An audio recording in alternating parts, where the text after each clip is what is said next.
Hello, good morning students. So today we are going to start our numerical portion of the chapter 12 electricity.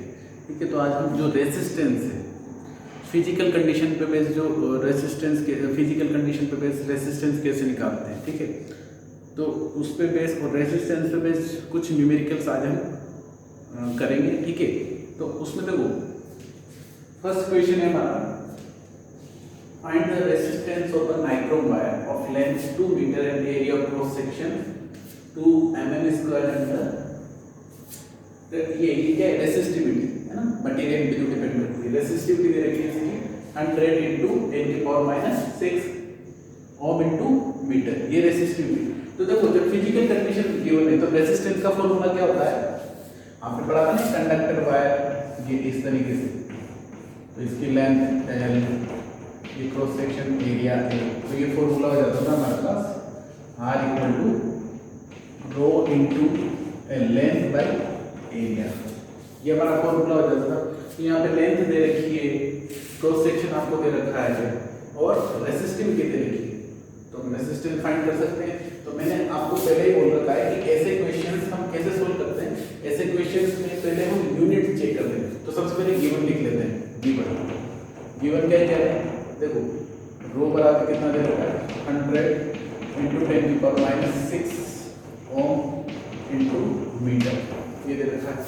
चलो इसके बाद इसमें देखो तो क्रॉस सेक्शन एरिया बराबर दे रखा है 2 mm²।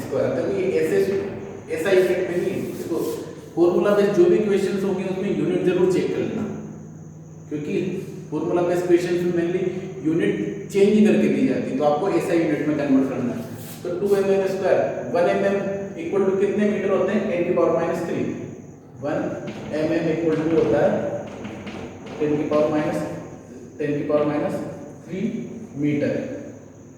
तो इसका क्या हो जाएगा 2 mm मतलब 2 × 10⁻³ का स्क्वायर, तो कितना हो जाएगा 2 × 10⁻⁶ मीटर, ये हो जाएगा एरिया बराबर।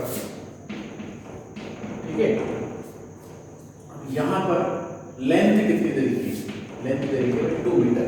चलो पुट कर दो वैल्यूज फॉर्मूले में, तो R बराबर क्या रहेगा, resistance equal to row L/A। चलो रो की वैल्यू 100 × 10⁻⁶ ये इनटू लेंथ 2 मीटर, ओके, और एरिया कितना दे रखा है, एरिया दे रखा है हमारा 2 × 10⁻⁶। तो देखो 10⁻⁶ से 10⁻⁶ गया, 2 से 2 गया, तो हमारा रेजिस्टेंस कितना है, रेजिस्टेंस इक्वल टू 100 ओम, क्योंकि रेजिस्टेंस को हम किस में मेजर करते हैं, ओम में। ठीक है, तो क्वेश्चन में कुछ भी नहीं था, बस हमें फॉर्मूले में वैल्यू पुट करनी थी, और जो यूनिट्स चेंजेस थी उनको हमने ऐसा यूनिट में कन्वर्ट कर दिया। चलो अब सेकंड क्वेश्चन, भाई ये क्वेश्चन बहुत अच्छा है और ये मेनली कॉम्पिटिटिव एग्जाम में आया हुआ भी, ठीक है, जैसे कि एमपीएससी वगैरह में। ठीक है, इसका डायरेक्ट फॉर्मूला बेस भी होता है, पर पहले अपन तो प्रोसीजर के थ्रू ही करेंगे। देखो क्वेश्चन को पढ़ो पहले, the length of a wire is double by putting it, find new resistance. मतलब एक वायर है, ठीक है, द लेंथ ऑफ उसकी लेंथ कितनी कर दी, डबल कर दी खींच के, उसकी लेंथ को हमने क्या करते हैं डबल कर दिया खींच के, तो न्यू रेजिस्टेंस क्या हो जाएगा। तो लेट अस कंसीडर, मान लो पहले वायर ऐसा था, ये वायर ऐसा था, तो इसकी लेंथ ये L हो गई, क्रॉस सेक्शन एरिया A हो गया, और रेजिस्टिविटी इसकी रो हो गई। तो अब इसको मैंने खींचा, तो इसकी देखो खींचेंगे तो लेंथ इंक्रीज होगी, तो एरिया तो डिक्रीज होगा ना। तो लेट अस कंसीडर इस कंडक्टर वायर की लेंथ ये होगी 2L, क्या होगी, डबल बोल रहा है ना, double wire is double, the length of wire is double, length क्या होगी डबल, और एरिया मान लो इसका एरिया क्या हो जाएगा, तो एरिया कुछ डिक्रीज होगा, तो मान लो इसको A' मान लिया। रेसिस्टिविटी तो वही रहेगी, क्योंकि तो डिपेंड करती है मटेरियल पे, तो मटेरियल थोड़ी चेंज हुआ है, वही रहेगी। चलो अब क्या हो जाएगा, तो मान लो देखो, तो initial resistance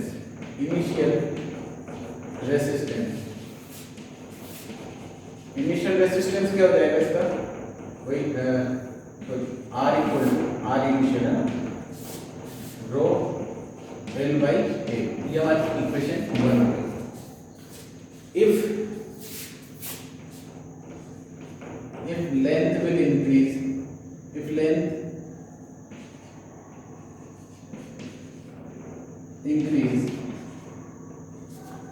length will increase,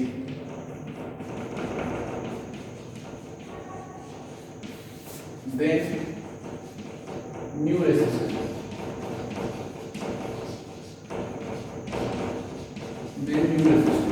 तो न्यू रेजिस्टेंस क्या हो जाएगा भाई, वो हमें फाइंड करना है। तो देखो अब एरिया में पता नहीं है इसका कि एरिया क्या होगा, तो देखो वॉल्यूम तो दोनों का सेम होगा ना, अरे इसका वॉल्यूम V इनिशियल और V फाइनल तो क्या होगा, सेम होगा ना, V इनिशियल V फाइनल। मान लो कोई भी मटेरियल था तो वॉल्यूम, अब उसका मान लो मैंने शेप करके कोई दूसरी शेप में कन्वर्ट कर दिया, तो वॉल्यूम तो वही रहेगा ना, लेंथ या विड्थ इंक्रीज या डिक्रीज हो सकती है बट वॉल्यूम तो सेम रहेगा। तो मैं वॉल्यूम को सेम कर लेता हूं, तो मैं एरिया की वैल्यू निकालूंगा यहां से, तो भाई वी नो दैट, तो एरिया इनिशियल वॉल्यूम, तो initial volume equal to final volume, तो क्या हो जाएगा देखो, इनिशियल तो एरिया इनिशियल वॉल्यूम, ये क्या है वॉल्यूम है ना, वॉल्यूम, ये क्या है आपका वॉल्यूम इनिशियल होगा वॉल्यूम, तो एरिया इनटू लेंथ, इनिशियल में यही था और फाइनल में क्या हो जाएगा a डैश इनटू 2 है। ये तो बोला क्वेश्चन में कि लेंथ कितनी होगी, देखो डायग्राम से देख सकते हो आप, तो 2l करके अब हमें a डैश की वैल्यू फाइंड करनी है, तो देखो l से l कट जाएगा, तो अब a डैश करो कितना बचा, कितना मिला, a डैश इक्वल टू, देखो ये 2 इधर आ जाएगा अपन, तो a बाई a डैश की वैल्यू मेरे पास आ गई a बाई। तो न्यू रेजिस्टेंस मतलब, अब न्यू रेजिस्टेंस क्या हो जाएगा, अब न्यू रेजिस्टेंस हो जाएगा मतलब फाइनल रेजिस्टेंस है ना, फाइनल रेजिस्टेंस। ये तो क्या था आपका इनिशियल रेजिस्टेंस, और फाइनल रेजिस्टेंस क्या हो जाएगा भाई, रो तो रो ही रहेगा, L बाई a डैश, ये 2l हो जाएगा, ठीक है, ये 2l, तो ये a डैश हो जाएगा, ठीक है, a डैश, तो रखो रो इनटू, ये 2 मैंने बाहर ले लिया, L अपॉन a डैश की वैल्यू a बाई 2, तो क्या हो जाएगा 2 multiply by 2 rho into L by a, तो कितना हो जाएगा 4 multiply by rho L by a, ये हो गया रो L बाई a। तो ये तो इनिशियल रेजिस्टेंस थी, तो कितना गुना हो गया, तो 4 मल्टीप्लाई बाई r इनिशियल, मतलब इनिशियल रेजिस्टेंस, तो मतलब इनिशियल रेजिस्टेंस जब हमने लेंथ को बढ़ाया तो हमारा रेजिस्टेंस कितना हो गया, 4 गुना।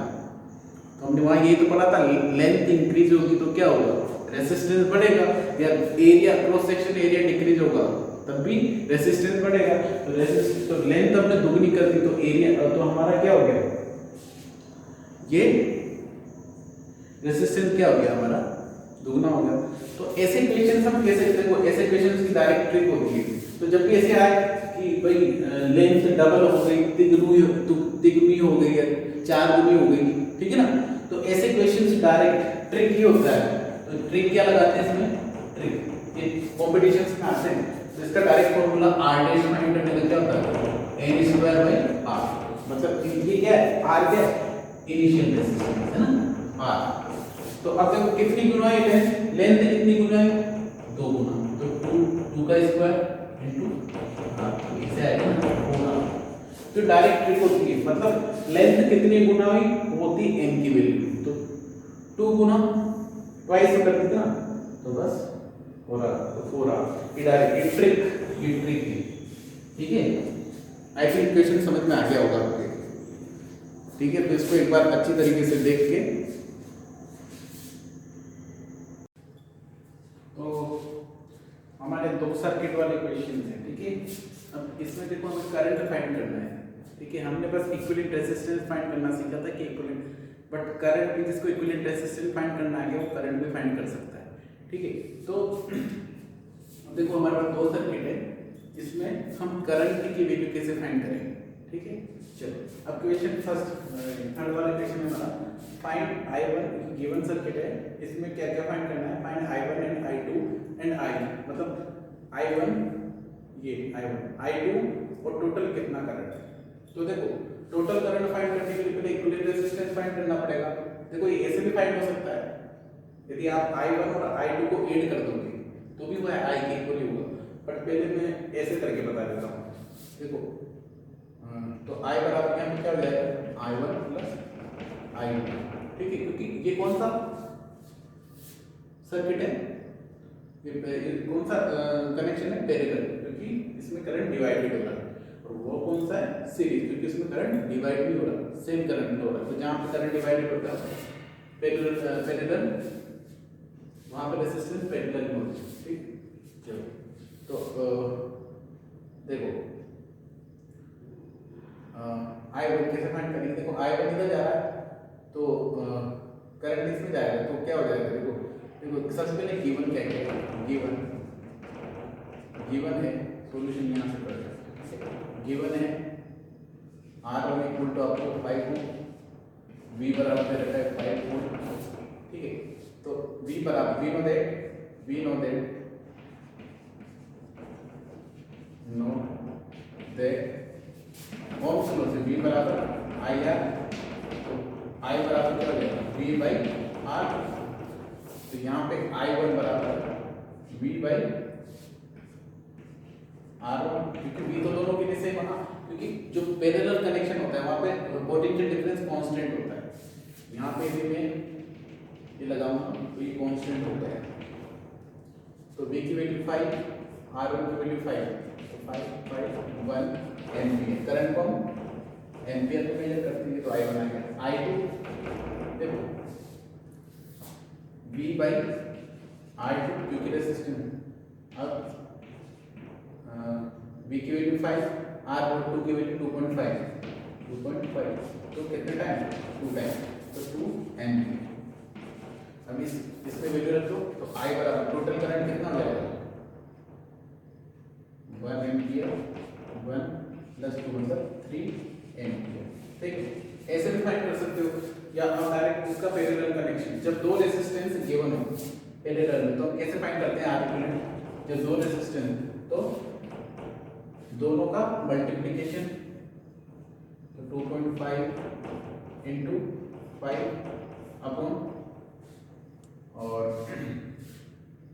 इसका कितना हो जाएगा, 2.5 प्लस 5, तो 2.5 के लिए 5 से मल्टीप्लाई करूंगा तो कितना आ जाएगा, 12.5, और इसको करूंगा तो 5 प्लस 2 7.5,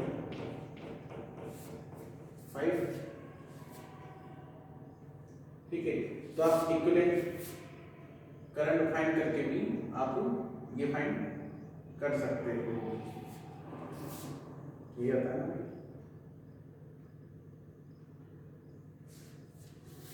चलो इससे छोड़ो आप, या आपके लिए कॉम्प्लिकेटेड हो जाएगा, आपको ये, ठीक है।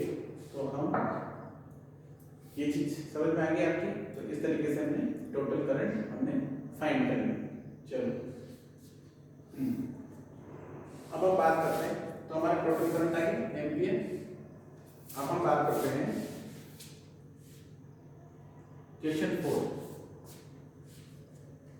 तो क्वेश्चन 4 बंदे को यहाँ पे पैरेलल कनेक्शन, तो यहाँ पे क्या है, सीरीज कनेक्शन। अब यहाँ पे भी क्या, what is the reading of a meter in the given figure. तो देखो अमीटर किसकी रीडिंग मेजर करता है, करंट की। तो हम यहाँ इनडायरेक्ट रूप से क्या फाइंड करने के लिए बोल रहा है, करंट। तो इस सर्किट में करंट कितना होगा, क्योंकि इसमें करंट कांस्टेंट फ्लो होता है, तो यदि हम I निकाल लेंगे तो हमारी वैल्यू आ जाएगी। चलो ठीक है, इसमें ऐसे मत निकालना, इक्विवेलेंट निकाल के आपको कैसे निकाल लेना, ठीक है, ये आएगा, ऐसे ही करना है। चलो तो देखो आई फाइंड करना है, तो आई का फॉर्मूला V बाई आर ये होता है। तो आप आर इक्विवेलेंट कैसे फाइंड करेंगे, फोर्स सीरीज के लिए, सीरीज क्या हो जाएगा R1 प्लस R2, तो R1 की वैल्यू कितनी 2.5 प्लस 2.5, तो कितने देगा 5 और V बराबर कितना देता है 5, ठीक है। तो 2.5 कितना हो गया 5, तो I बराबर क्या हो जाएगा V by R 5 by 5, 1 ampere current flow होगी सर्किट, ठीक है, सीरीज कनेक्शन है तो ऐड हो जाएगा। चलो तो ये हमारे क्वेश्चन थे, तो इस पर इक्वेशन आए तो आप आसानी से कर सकते हो, ठीक है।